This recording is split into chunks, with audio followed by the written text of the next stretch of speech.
चीन में उनके दोस्त सारी ताकत लेकर के एक अकेले बैठ गए हैं, उसी तरीके से यहाँ से भी सारी ताकत को अपने हाथ में लेकर के बैठना चाहिए। सबको गुलाम बनाया जा रहा है। सत्ता और पैसे की ताकत पर एक एक करके इन सब खम्भों को तोड़ा जा रहा है, इनको कमजोर किया जा रहा है। नष्ट करने के लिए, तोड़ने के लिए न बांस रहेगा, न बांसुरी रहेगी, न पद रहेंगे, न आरक्षण की मांग उठेगी और न दलित और कम जो है पिछड़ा कमजोर ताकत की मांग कर सकेगा।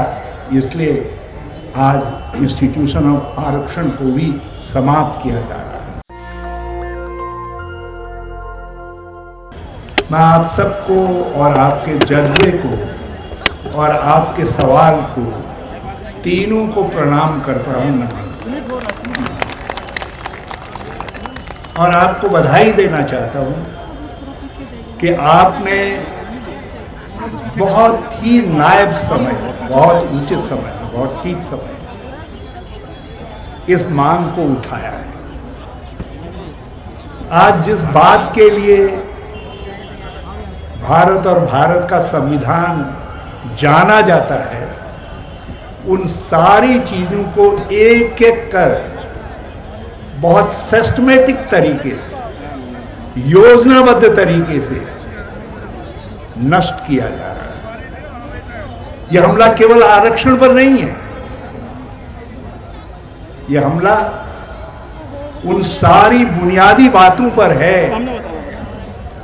जिसके लिए संविधान जाना जाता है और भारत का लोकतंत्र पहचाना जाता है।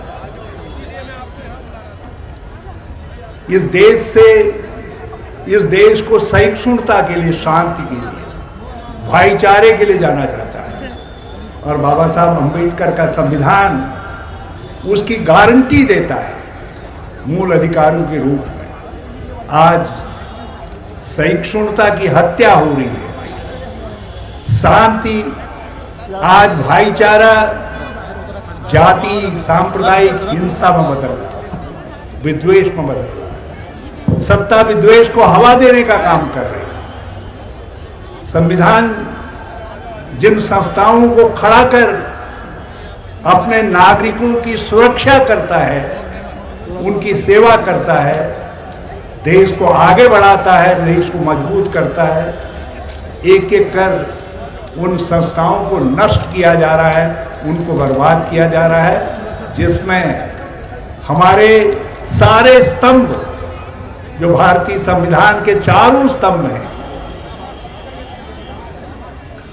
जिसमें विधायिका भी है, कार्यपालिका भी है, सरकार, जिसमें न्यायपालिका भी है, जिसमें मीडिया भी है, सबको गुलाम बनाया जा रहा है।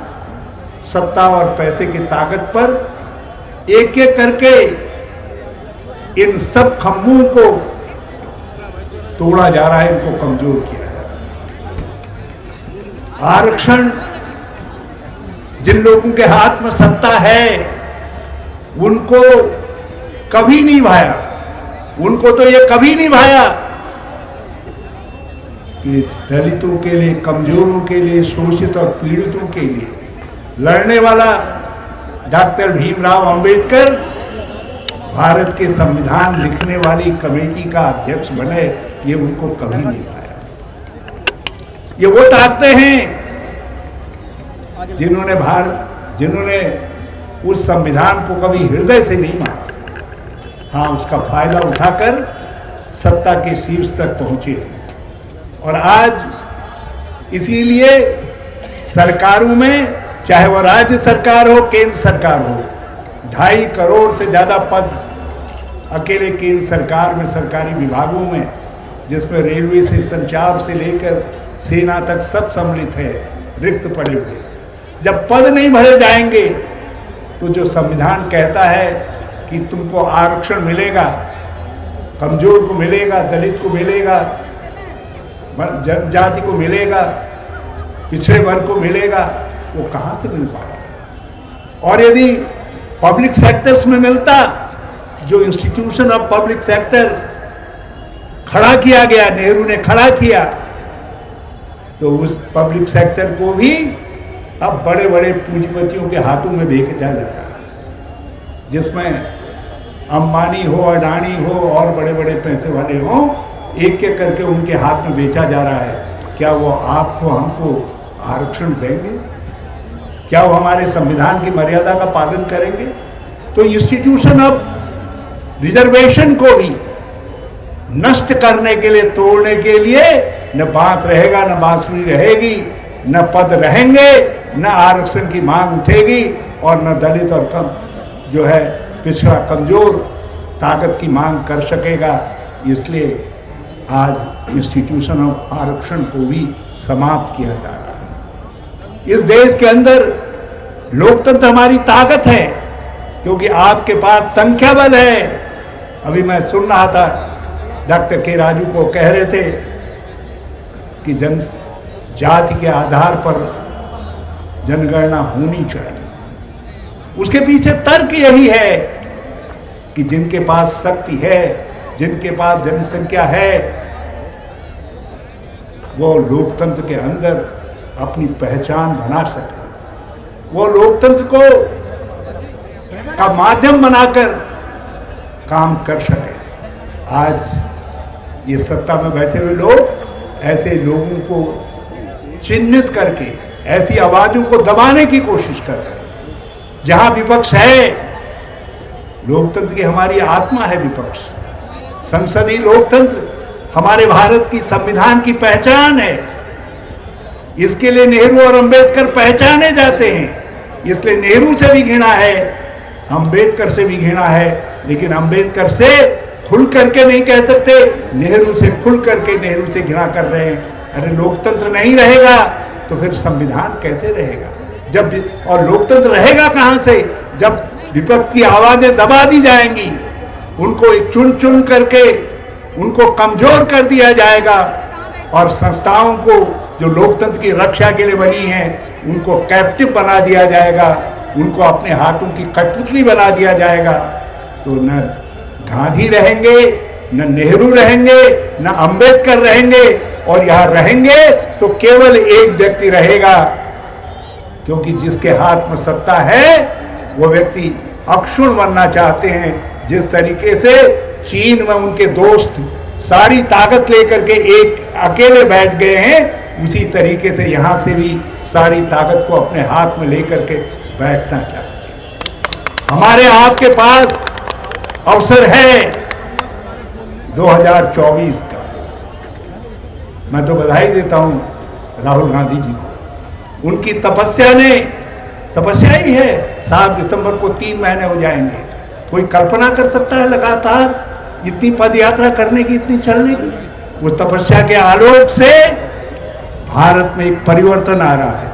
इस परिवर्तन को गति देने के लिए जो आज मांग उठी है, मैं डॉक्टर उदित राज को बहुत बधाई देता हूं, आप सबको बहुत बधाई देता हूं।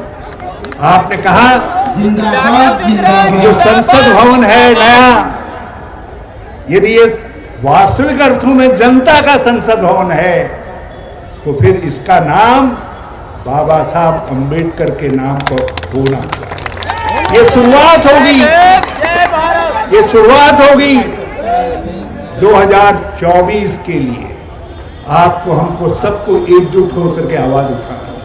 मैं तो घर पर बैठा हुआ था, 2-3 नौजवान आए और उस समय तक उन्होंने उदित राज जी का नाम भी नहीं लिया था। जब उन्होंने कहा कि आप जरा सा हमारी मदद करिए और हम दिल्ली जाना चाहते हैं, वहां हमारा प्रदर्शन है और हम ये मांग करने जा रहे हैं कि नया संसद भवन डॉक्टर भीमराव अंबेडकर के नाम पर हो। तो मैंने 1 मिनट उनको देखा और दूसरे मिनट उनसे मैंने कहा जो भी मदद हमसे संभव है हम पूरी मदद करेंगे। उन्होंने कहा हमारे साथ डॉक्टर उदित राज हैं। मैंने कहा अगर उदित राज हैं तो फिर ये लड़ाई अब मुकाम तक पहुंचे बिना नहीं मानेगी। तो आज आप सबको ये संकल्प लेना चाहिए। लेकिन मैं एक बात आप सबसे कहना चाहता हूँ, मैं बहुत देर से यहाँ पे बैठा हुआ, आप आए, हजारों की संख्या में आए, लेकिन आप कभी इधर, कभी उधर, कभी उधर। अरे हम बिखरे रह जाएंगे। तो फिर हमारी ताकत का असर नहीं रहेगा। यदि हम लक्ष्य को समझेंगे और लक्ष्य को समझ करके ये मान करके चलेंगे कि इस लक्ष्य पर प्रहार करने की ताकत, इस लक्ष्य तक पहुंचने का नेतृत्व करने की ताकत किसके पास है, तो यकीन मानिए दुनिया की कोई ताकत फिर नए संसद भवन का नाम बाबा साहब अंबेडकर के नाम पर रखे जाने के उसको रोक नहीं। मैंने तो अपनी बेटी से कहा, संयोग से मेरी बेटी एमएलए है, मैंने उनसे कहा, मैंने कहा बेटा किसी तरीके से उठा सको तो हमारे जो उत्तराखंड के अंदर विधानसभा भवन हमने बनाया है नया भराड़ीसैंण में, मैंने कहा उस भवन का नाम बाबा साहब अंबेडकर के नाम पर करने का प्रस्ताव है। और मैं तो कह रहा हूँ यदि कहीं यह अकल मुझको जो है 2016 में आ जाती तो मैं इस काम को, पवित्र काम को मैं खुद ही कर लेता, और ये पवित्र काम कर लिया होता तो 2017 में भाजपा हमको हरा नहीं पाती। मैं जानता हूं आपकी ताकत, लेकिन आप अपनी ताकत को इस बार बांटिए नहीं। आज ये बड़ा क्रूशियल समय है। आप इस समय को जरा सा इसका मूल्यांकन करिए, एक एक करके वो सब चीजें तोड़ी जा रही हैं, समाप्त की जा रही हैं जिसके लिए बाबा साहब भीमराव अंबेडकर खड़े थे। भवन से बड़ा तो दिल है लोगों का। भारत के करोड़ों इंसानों के दिलों में बाबा साहब भीमराव अंबेडकर हैं, मैं जानता हूं। लेकिन जो ये भवन है, ये भवन उस संघर्ष की भावना का प्रतीक है, इसलिए हम उस संघर्ष की भावना के लिए आपकी इस मांग के साथ खड़े हैं, और जिस मुकाम तक भी आप ले जाना चाहेंगे इस संघर्ष को, आप हमको पुकारिए या ना पुकारिए, हम आपके साथ खड़े होंगे। मैं फिर से डॉक्टर उदित राज को, आप सबको, के राजू साहब को, ओम सुधा जी को, सब आपके सहयोगियों को हृदय से बहुत बहुत धन्यवाद देता हूं कि आज आपने एक ऐसा मंत्र दे दिया है जिस मंत्र के सहारे 2024 के संघर्ष की लड़ाई जिसको लेकर के, जिसकी पताका लेकर के राहुल गांधी कन्याकुमारी से चल रहे हैं, वो और ऊंचाई पर और ज्यादा बुलंद तरीके से आगे बढ़ पाएगी। जय हिंद, जय भारत, जय अम्बेडकर। नेशनल दस्तक की आपसे गुजारिश है कि अगर इसको बचाना चाहते हैं तो नेशनल दस्तक को सब्सक्राइब करने के लिए रेड कलर के सब्सक्राइब बटन को दबाएं, फिर बेल आइकन की घंटी दबाएं। नेशनल दस्तक को बचाने के लिए बहुत जरूरी है कि हर खबर को शेयर करें, लाइक करें, कमेंट जरूर करें।